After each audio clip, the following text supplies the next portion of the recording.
Κυρίες και κύριοι, καλησπέρα σας. Αρχίζουμε με ένα θέμα δικής μας εσωτερικής επικαιρότητας. Στις 10 παρατέταρτο απόψε, αδιόριστοι εκπαιδευτικοί εισέβαλαν στο στούντιο της ΝΕΤ στη διάρκεια του κεντρικού δελτίου ειδήσεων. Η διοίκηση της ΕΡΤ καταδικάζει απερίφραστα την ενέργεια της βίαιης εισβολής και της διακοπής του δελτίου και δηλώνει ότι η ενέργεια αυτή αντίκειται στις αρχές του δημοκρατικού διαλόγου.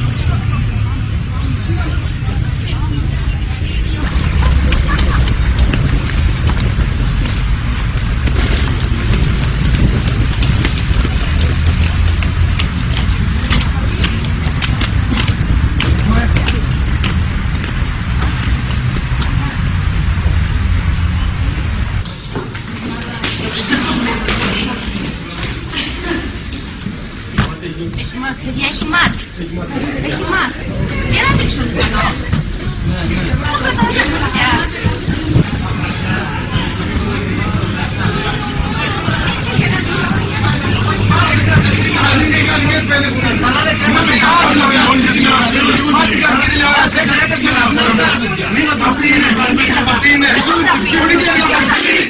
Εμπρός, λαέ, μη στείλει στο κεφάλι. Ο μόνος δρόμος είναι αντίσταση και πάλι. Αν κατεβείτε κάτω στην πίσω. Δεν παίρνει διορθώσεις, αλλά ανατροπή. Αυτή η πολιτική, η αντιλαϊκή. Δεν παίρνει διορθώσεις, αλλά ανατροπή. Ο μόνος δρόμος είναι αντίσταση και πάλι. Εμπρός, λαέ, μη σκύβει στο κεφάλι. Ο μόνος δρόμος είναι. Αυτό ζητάμε. Διαφορετικά. Πρώτα ζητάμε να φύγουν τα ΜΑΤ. Βεβαίως είναι χώρας εδώ. Μιλάει μόνο η εξουσία. Ελάτε εδώ να μιλήσουμε όμως. Εδώ μιλάμε κανονικά. Μπροστά σε όλους τους ανθρώπους. Εμείς δεν μιλάμε πίσω από το τραπέζι. Εσείς τι θέλετε από εμάς? Να πάμε να μιλήσουμε στην εκπομπή που έχει αυτή τη στιγμή ο κύριος Πολίτης με την κυρία Διαμαντοπούλου. Ποιος είπε όποιο μεριανού εντολίζεται. Εμείς.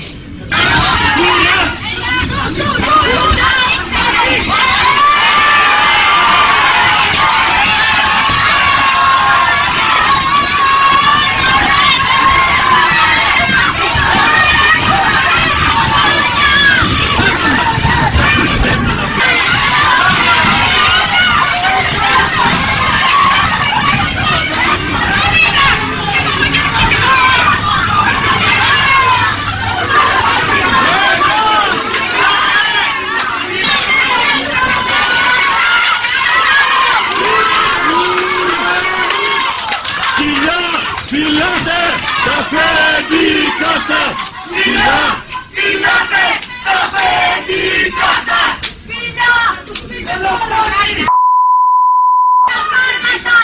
Κολοσιονίστε! Και σας ευχαριστώ παράγια! Σαμράγια το γερόντες! Πελάγια σε κόλια!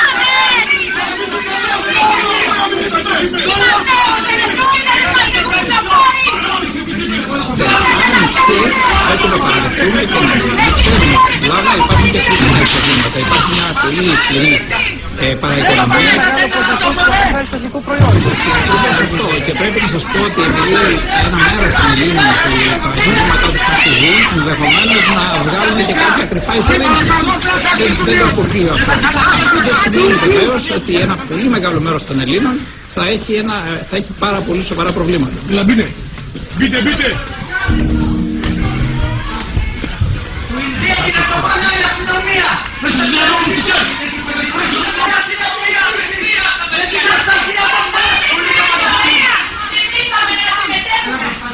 Ζητήσαμε να συμμετέχουμε στις συζητήσεις αυτής της εξουσίας πολίτης. Ναι, με την κυρία Διαμαντοπούλου που είναι κανονικά στο διάλογο. Κανονικά, η αδιότητα και η μόνιμη στη συζήτηση της ζωής μας. 20.000 άνθρωποι απολύονται. Με ευθύνη της κυρίας Διαμαντοπούλου για την ίδια στιγμή διαλύεται το δημόσιο σχολείο. Και πέρατε τα ΑΜΑΛ. Να χτυπήσει κι άλλη μια φορά. Υπάρχει ένα όριο σε όλα. Να λοιπόν μια απόλυτη οργανισμό με όλες εμάς εμάς. Να είμαστε σαφείς. Πρέπει να υλοποιήσουμε τη διοίκηση. Αφού σε μελετώ από χρόνο. Έλα ρε μάκα! Έλα ωραίο!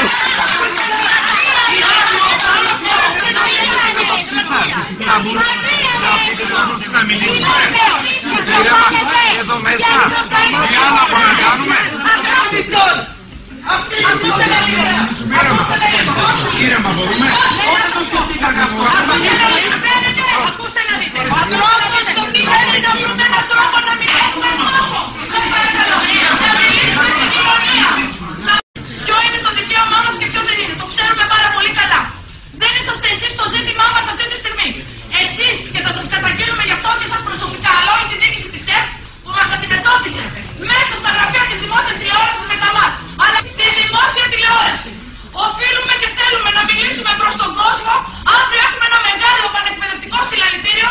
Να τον καλέσουμε να έρθει και να μιλήσουμε για τα προβλήματά μας και της δημόσιας εκπαίδευσης.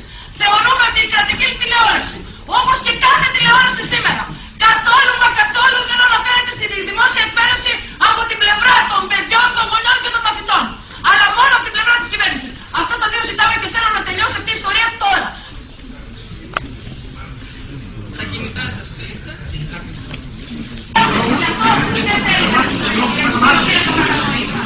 Δεν υπάρχει άλλος λόγος, δεν την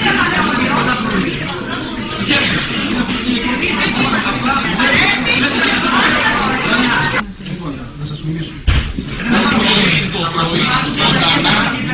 θέλετε να μας πείτε ότι παρέμβουμε εδώ με τις να μιλήσουμε. Σας εγγυόμαστε και θα Και όταν ερχόμαστε εμείς να μας φέρει το σιγά, ποιο σιγά εσείς για διαφορά. Κάντε τους σωστά live να μιλήσουμε. Το ίδιο. Είναι Μην έχεις αυτό το απαξιωτικό ύφος. Εντάξει, τις πιστούς μας παίρνουν. Μην έχεις αυτό το ύφος. Η διοίκηση της ΕΡΤ δίνει την ευκαιρία σε εκπροσώπους αυτής της ομάδας των διαμαρτυρωμένων καθηγητών που έκαναν τη βία εισβολή να εκφράσουν τα αιτήματά τους με μια σύντομη δήλωση. Ας την ακούσουμε. Είμαστε αδιόριστοι εκπαιδευτικοί, είμαστε εκπαιδευτικοί, μέλη συλλόγων εκπαιδευτικών, της Πανελλήνιας Ένωσης Αδιορίστων Εκπαιδευτικών και του Συντονιστικού Οργανισμού Εκπαιδευτικών. Αποφασίσαμε σήμερα να έρθουμε στην ΕΤ εδώ πέρα για δύο λόγους. Ο πρώτος λόγος είναι ότι υπάρχει μια συνωμοσία σιωπής εδώ και 6 μήνες από τα μέσα μαζικής ενημέρωσης σε σχέση με τα μέτρα που περνάει η κυβέρνηση. Και ο δεύτερος λόγος είναι ότι θέλαμε να σπάσουμε στην πράξη το μονόλογο του Υπουργείου Παιδείας, το μονόλογο της κυρίας Διαμαντοπούλου σε σχέση με το πολυνομοσχέδιο το οποίο φέρνει και διαλύει τη δημόσια και δωρεάν εκπαίδευση. Η αντιμετώπιση που είχαμε ακριβώς έξω από το στούντιο της ΝΕΤ, μέσα στο στούντιο της ΝΕΤ, ήταν δημιουργία ΑΜΑΤ να δείρει εκπαιδευτικούς. Καταγγέλουμε και το Υπουργείο Παιδείας και τη διοίκηση της ΝΕΤ για το συγκεκριμένο γεγονός. Βλέπετε ότι υπάρχουν σημάδια ξυλοδαρμού. Το δεύτερο πράγμα που θέλουμε να πούμε είναι ότι η κυρία Διαμαντοπούλου και το Υπουργείο Παιδείας εφαρμόζουν το πρόγραμμα σταθερότητας στην εκπαίδευση, διαλύοντας τη δημόσια και δωρεάν παιδεία, στιβάζοντας 30 μαθητές ανατάξη και στέλνοντας στους δρόμους, πετώντας εκτός σχολείων χιλιάδες αδιόριστους εκπαιδευτικούς. Το νέο σχολείο το οποίο επαγγέλλεται το Υπουργείο Παιδείας δεν είναι καθόλου νέο. Είναι πάρα πολύ παλιό και πάρα πολύ αναχρονιστικό. Θα είναι κόντρα στις ανάγκες και στα δικαιώματα του ελληνικού λαού, των εργαζομένων, των γονιών, των μαθητών, των εκπαιδευτικών. Το κόστος από τη διάλυση της παιδείας θα κληθούν για ακόμα μία φορά να πληρώσουν οι ίδιοι οι γονείς, εσείς οι γονείς, οι μαθητές μας και εμείς οι εκπαιδευτικοί.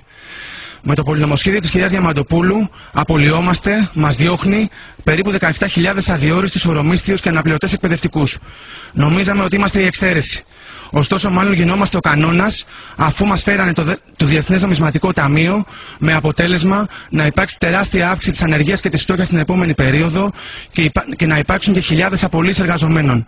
Όλοι στους δρόμους να πάρουν πίσω τα μέτρα, να φύγει το δούνου του και όσοι το φέρανε. Καλούμε όλους αύριο στις 12 στα Προπήλαια, σε πανεκπαιδευτικό συλλαλητήριο, να μην περάσει το πολυνομοσχέδιο για την παιδεία. Και την Τετάρτη 5 Μάη, όλοι στην απεργία, να μην πάει κανένας για δουλειά, όλοι στο μουσείο στις 11 το πρωί. Να μην περάσουν τα μέτρα, όλοι στους δρόμους, ξεσηκωμός, όλοι στην απεργία. Sienten a lobo feroz, a lobo